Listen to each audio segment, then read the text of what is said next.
Loan নিলে আপনি সুদের মধ্যে জড়িয়ে যাবেন। আপনি কোটি কোটি টাকা লোন উঠালেন আর ব্যবসা করছেন, দেখাচ্ছেন যে আমি অনেক বড় ব্যবসা করি, তা আপনার তো জানাজাই হবে না।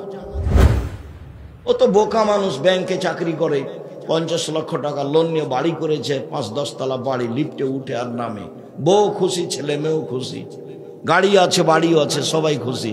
ওর যে জানাজাই হবে না, এইটাকে জানে, জানাজাই নেই। রাসূল সাল্লাল্লাহু আলাইহি সাল্লাম বলেন, মা ইয়াকুলু দিরহাম রিবা ওয়া ইয়ালাম আসাদ্দু মিন সিত্তাতি ওয়া সালাসিনা জিনিয়া। কেউ যদি জেনে শুনে 1 টাকা সুদ খায়, 36 বার জেনা করে যত পাপ হবে, 1 টাকা সুদ খেলে তার চেয়ে বেশি পাপ হবে। কোন পাপকে এইভাবে জেনার সাথে জড়ানো হয়নি। রাসূল সাল্লাল্লাহু আলাইহি সাল্লাম বলছেন, আর রিবা সাবুনা জুজান আইসারাহাইন রাজুল উম্মাহু। সুদের পাপের 17টি ভাগ আছে, ছোট থেকে বড়, বড় থেকে ছোট। তার সবচেয়ে ছোট ভাগ হলো মার সাথে জেনা করলে যেমন পাপ হয়। কোন পাপকে মায়ের সাথে জেনা করার সাথে জড়ানো হয়নি। শিরক মহাপাপ, পাপের জগতে 1 নাম্বার, কিন্তু ভাষায় এমন নয়। পিতামাতার অবাধ্য চলা পাপের জগতে 2য় মহাপাপ, কিন্তু ভাষা এমন নয়।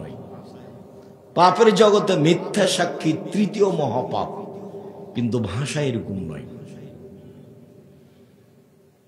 নরসিংদী জেলায়, নারায়ণগঞ্জ জেলায় বহু মানুষ 20 বছর 30 বছর থেকে জেলে আছে। ও নিজেও জানে না আমি কেন জেলে। জজ জানে না আসল ঘটনা, উকিল জানে না আসল ঘটনা, যে সাক্ষী দিচ্ছে সেও জানে না আসল ঘটনা। যে সাক্ষী দিচ্ছে ওকে 1 লক্ষ টাকা 50,000 টাকা দেওয়া হয়েছে, ও বলছে যে আমি 2 চোখে তাকে মারতে দেখেছি। ও তো ঘটনা জানে না। তো কে জানে? যে সাজিয়েছে সে জানে। এখন যে জেলে আছে সেও বুঝলো না ব্যাপারটা কি, আমি কেন জেলে। ঘটনা তো জজও জানে না, ঘটনা উকিলও জানে না, ঘটনা সাক্ষীও জানে না, যে জেলে আছে সেও জানে না। এই জন্য মিথ্যা সাক্ষী পৃথিবীতে 3য় মহাপাপ, কিন্তু ভাষা এরকম নয়। মানুষ হত্যা করা মহাপাপ, কিন্তু ভাষা এরকম নয়। প্রতিবেশীর সাথে জেনা করা মহাপাপ, তবে ভাষা এরকম নয়।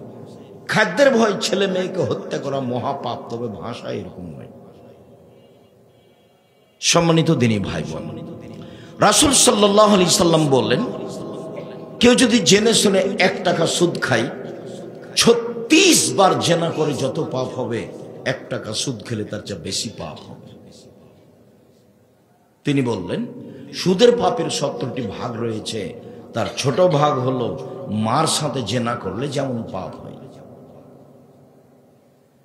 হুবাহু রাসূলের মুখের ভাষা নকল করছে, এইভাবেই বলেছে।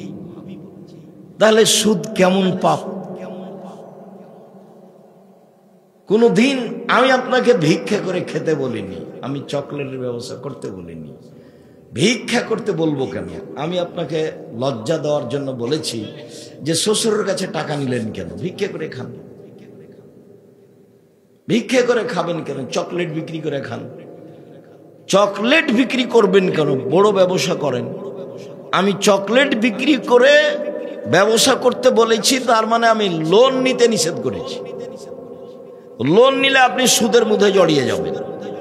তো আপনি চকলেট বা এই মানের ব্যবসা করেন, তাহলে লোন নেওয়াই লাগবে না। আপনি কোটি কোটি টাকা লোন উঠালেন আর ব্যবসা করছেন, দেখাচ্ছেন যে আমি অনেক বড় ব্যবসা করি, তা আপনার তো জানাজাই হবে না। ও তো বোকা মানুষ, ব্যাংকে চাকরি করে, 50 লক্ষ টাকা লোন নিয়ে বাড়ি করেছে, 5-10 তলা বাড়ি, লিফটে উঠে আর নামে, বউ খুশি, ছেলে মেয়েও খুশি, গাড়ি আছে, বাড়িও আছে, সবাই খুশি। ওর যে জানাজাই হবে না, এইটাকে জানে, জানাজাই নেই। এর নাম লোন। আল্লাহ রাসূল সালাম ফিরার পূর্বে একটা বাক্য বলতেন, একটা দুআই, আল্লাহুম্মা ইন্নী আউযু বিকা মিনাল মাকসামি ওয়াল মাগরাম। হে আল্লাহ, আমি বাঁচতে চাই বড় পাপ হতে, তোমার কাছে বাঁচতে চাচ্ছি ঋণ কর্য হতে। আল্লাহ, তুমি আমাকে বড় পাপ থেকে বাঁচাও, তুমি আমাকে ঋণ কর্য থেকে বাঁচাও। দিন রাত রাসূল সাল্লাল্লাহু আলাইহি ওয়াসাল্লাম ঋণ কর্য থেকে বাঁচতে চাইতেন। আপনি সেখানে ব্যাংক থেকে টাকা উঠিয়ে এইভাবে ব্যবসা করতে গেলেন, আপনি কি দিয়ে বুঝলেন যে আমি ভালো পথে আছি, আপনার তো জানাজাই হবে না।